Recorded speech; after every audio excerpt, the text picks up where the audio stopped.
Oui, c'est bien ce qui nous a été lu. Dieu crée l'homme à son image. Il le crée homme et femme. Il lui fait donc cette aide semblable à lui. Malheureusement, il va y avoir un grain de sable dans cette histoire. C'est ce que nous appelons la chute. La chute va obliger Dieu à prendre une décision. Et il va donner un ordre. Dieu va juger. Et il va dire à la femme, j'augmenterai ta souffrance, la souffrance de tes grossesses dans l'enfantement. Et tes désirs se porteront sur ton mari, mais il dominera sur toi. J'avoue que cette phrase est gênante. J'avoue que je ne l'ai pas comprise. Et probablement, j'avoue que je l'ai certainement mal vécue, peut-être comme certaines et certains d'entre vous. Nous voilà donc au cœur du problème. Le modèle pour nous aujourd'hui n'est pas le couple édénique. Le modèle n'est plus le couple édénique. Le modèle, c'est ce couple déformé qui dysfonctionne.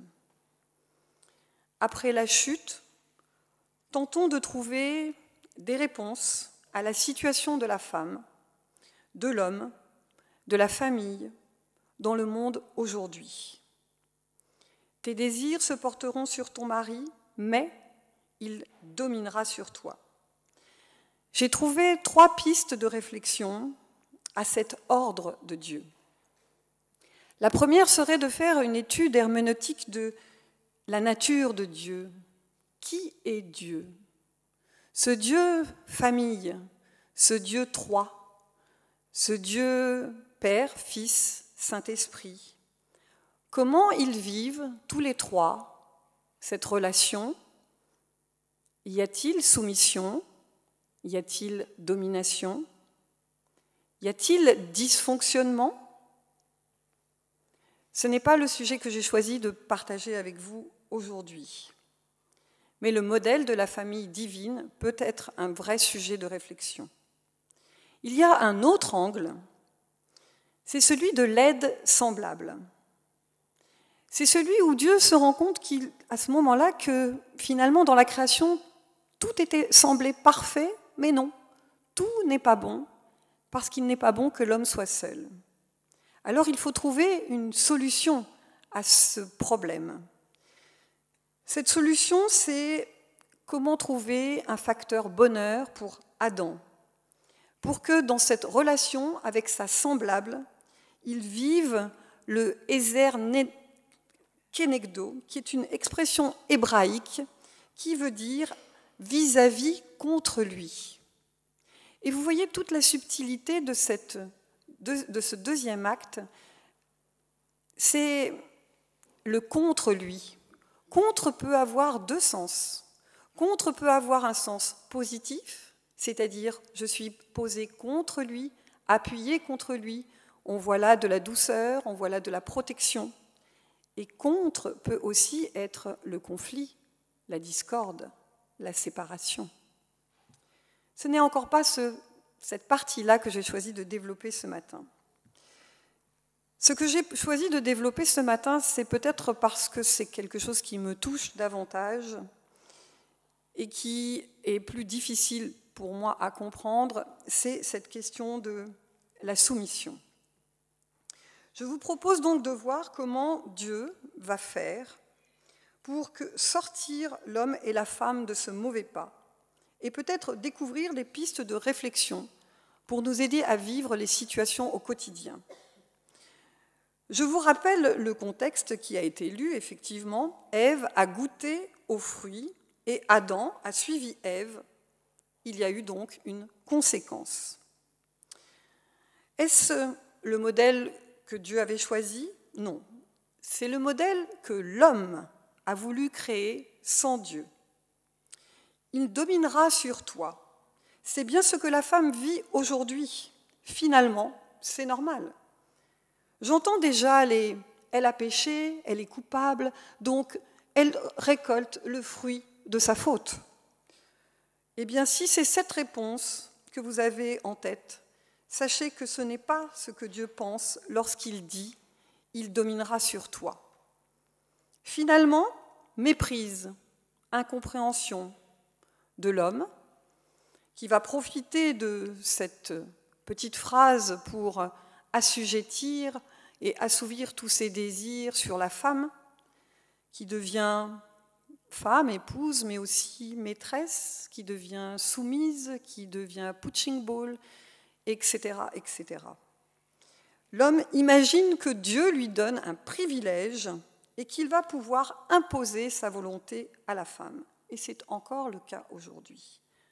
Je vous rappelle, c'est une mauvaise compréhension de ce texte. La femme, elle, ne comprend pas non plus.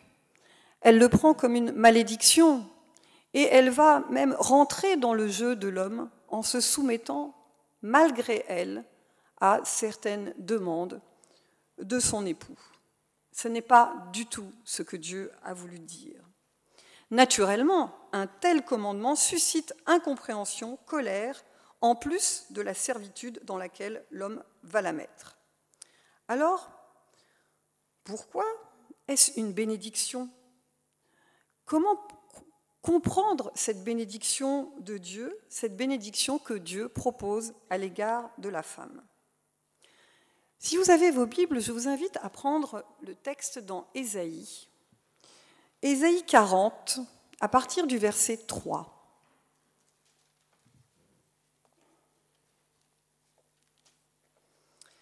Ésaïe 40, à partir du verset 3, je lis « Une voix crie, préparez au désert le chemin de l'Éternel, aplanissez dans les lieux arides une route pour notre Dieu. » Mais c'est à partir du verset 4 que ça devient intéressant.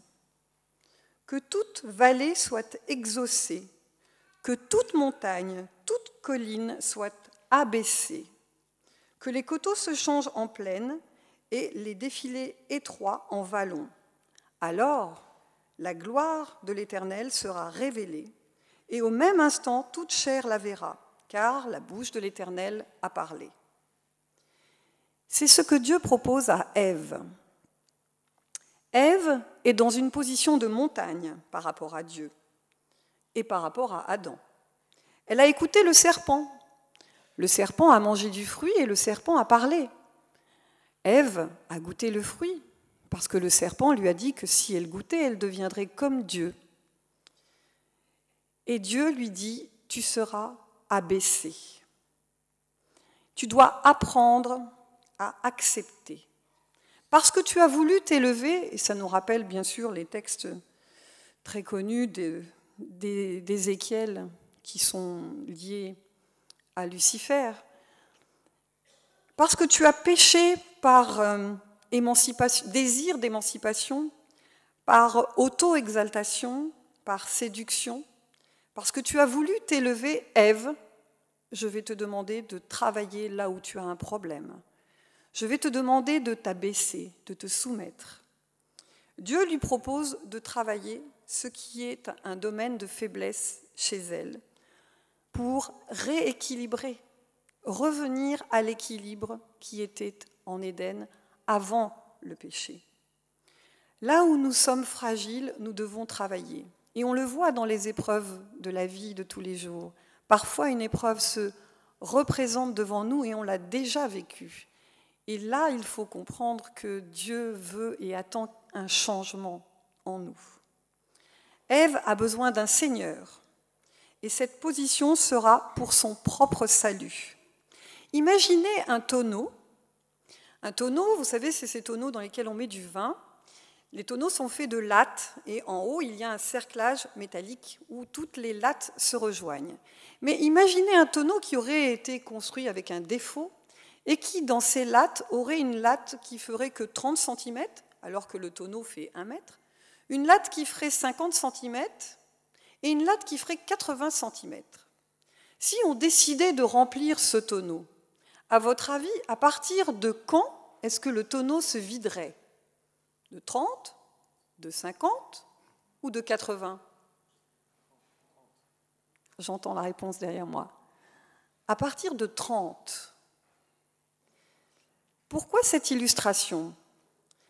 Parce que c'est finalement le plus bas qui va être déterminant dans le remplissage de ce tonneau. Il met tout le monde d'accord. C'est lui qui juge.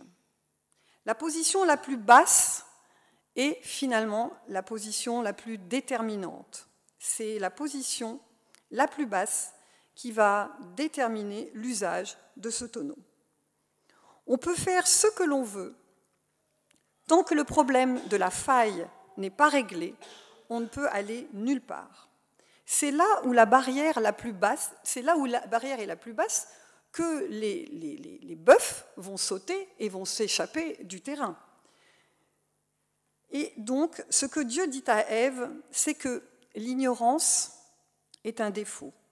Dieu agit avec pédagogie, Dieu agit avec analogie, avec stratégie. Sa délivrance à Ève, c'est de travailler sur la zone où elle est tombée.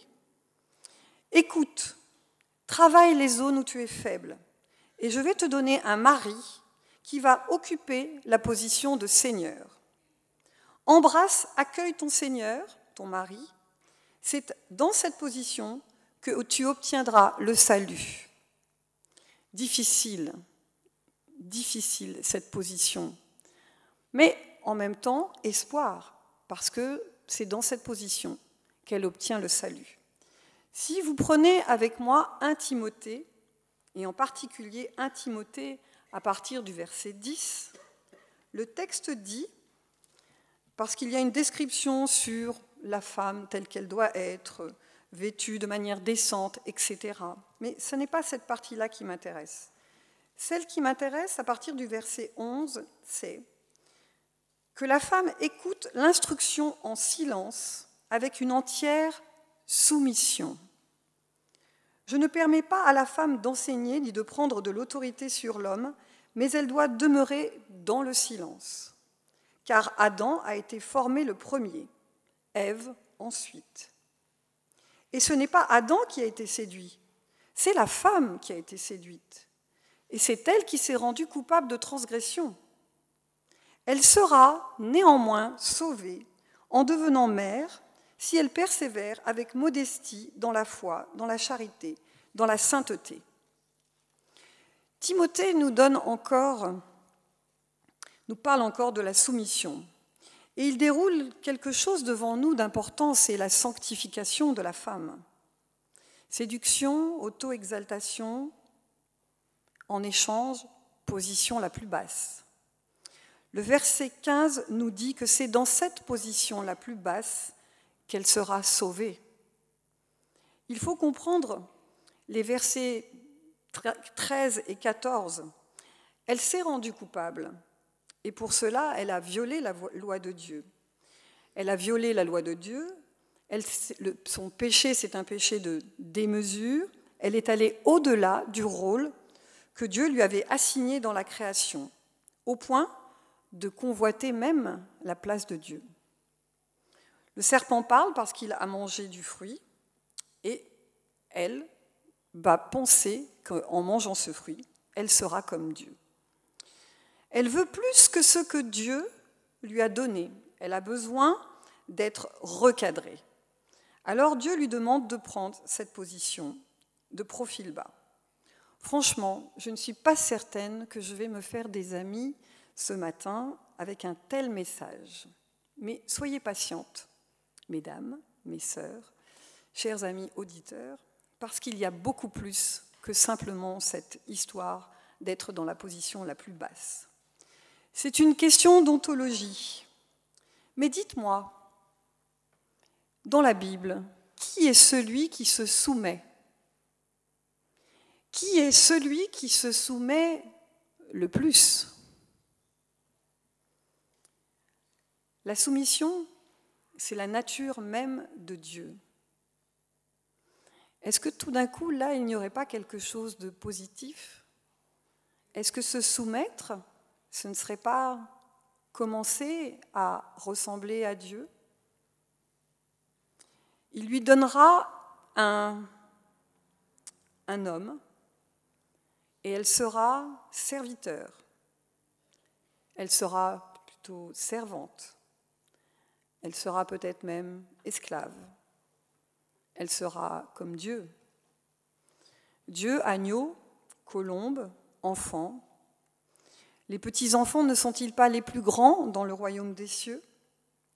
En fait, Dieu propose à Ève d'être comme lui, car Dieu est le plus grand des serviteurs. Dieu nous dit que sa hauteur se trouve dans sa bassesse et que sa grandeur se trouve dans sa petitesse.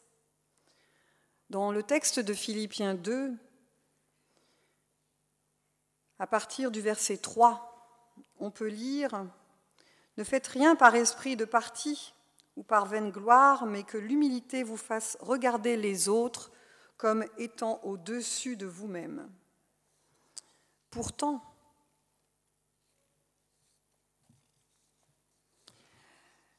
la bassesse, la souffrance, incompréhension du plan de Dieu.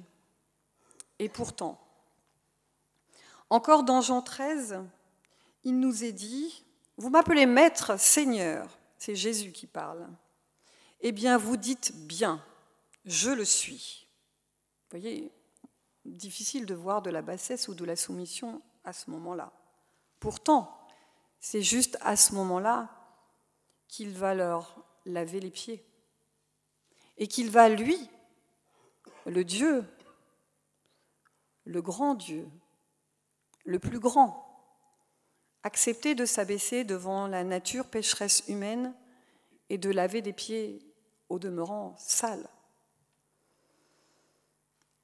Il s'est fait esclave pour nous. Ève, je te propose d'être comme moi, et c'est comme cela que tu peux amener non seulement toi, mais ton mari aussi au salut. C'est donc toute la question du conflit cosmique. Être sous ou être sûr? Sous, c'est le Christ, c'est Ève. Sûr, c'est Lucifer. Il faut choisir. Il faut accepter d'être sous. L'homme sera le chef de la femme, sera le chef sur la femme. Il dominera sur elle. Pourtant, Galates 4, verset 4 nous dit que au temps marqué, au temps accompli, Dieu a envoyé son Fils, né d'une femme, né sous la loi. C'est là que Dieu va nous surprendre. C'est là que Dieu va faire de Ève, finalement, le réceptacle de toute sa puissance. Il va dire à Ève, soumets-toi, mais il va naître d'une femme, de cette femme dont on parlait précédemment, cette soumise. Jésus va sortir de la femme. Jésus va être éduqué par la femme. Jésus va être nourri par la femme. Jésus va donc obéir à la femme. Elle va l'enseigner, elle va le rendre grand, elle va le rendre fort, comme le tuteur tout à l'heure qui était sur cette plante. Et malheureusement, la femme va aussi le mettre à mort. Tu penses que le sou est une forme d'esclavage, de dur labeur, mais Dieu veut nous surprendre. Tu vas m'assassiner et c'est comme ça que je vais te sauver. Aimer sans valorisation, aimer sans visibilité, aimer en pure perte. Tu n'as pas besoin d'être vu, tu n'as pas besoin d'être, sinon le Saint-Esprit n'aurait pas sa place. Qui est le plus grand dans le royaume des cieux? Jean-Baptiste était le plus grand. Pourtant, il a disparu. Et qui est apparu? Jésus. Quelle est la véritable grandeur aux yeux de Dieu? La soumission, l'humilité, la faiblesse, la sensibilité, être sous dans tous les domaines. Je vais te montrer que c'est la position je vais te montrer que c'est dans cette position que je vais être le plus grand. Pourtant, humainement, on a quand même l'impression que cette position nous prive de liberté. Pour nous, être soumis, ça voudrait dire plus de moi, plus de liberté, plus d'autonomie. Et Dieu nous montre que c'est dans cette position que nous sommes au plus près de lui. Je ne t'impose rien, nous dit Dieu ce matin, que je ne fasse ou que je ne sois moi-même. Alors c'est vrai que dans Proverbe 31, on peut lire la description de cette femme parfaite, cette femme idéale. Cette femme travaille, donc comme les femmes aujourd'hui, cette femme s'occupe de son foyer, cette femme court tôt le matin, et cette femme a un époux qui est loué aux portes de la ville. N'est-ce pas cette femme à laquelle Dieu nous demande de ressembler ? N'oublions pas non que la femme est sortie en deuxième et que souvent ce qui apparaît en numéro 2 vient compléter ce qui était numéro 1. Le discours là n'est pas un discours féministe, c'est un discours justement qui nous permet de retrouver un équilibre, de rééquilibrer ce que nous avions perdu en Éden. Le discours, ce matin, c'est ce qu'il nous demande d'être soumise, il l'est. Il le fait et il le subit. Et ce n'est pas un discours triste, parce qu'au contraire, le résultat, c'est que nous l'aimons, ce Dieu, c'est que nous l'admirons et que nous voulons de lui comme modèle et que, grâce à lui, aujourd'hui, nous nous sentons libres, heureux, équilibrés, dans la joie. Alors ne voyons pas, comme Ève et Adam, cette soumission comme un joug, mais plutôt voyons cette soumission comme le moyen de ressembler à Dieu et d'accéder au ciel pour vivre éternellement avec lui. C'est ma proposition pour chacun d'entre vous ce matin. Amen.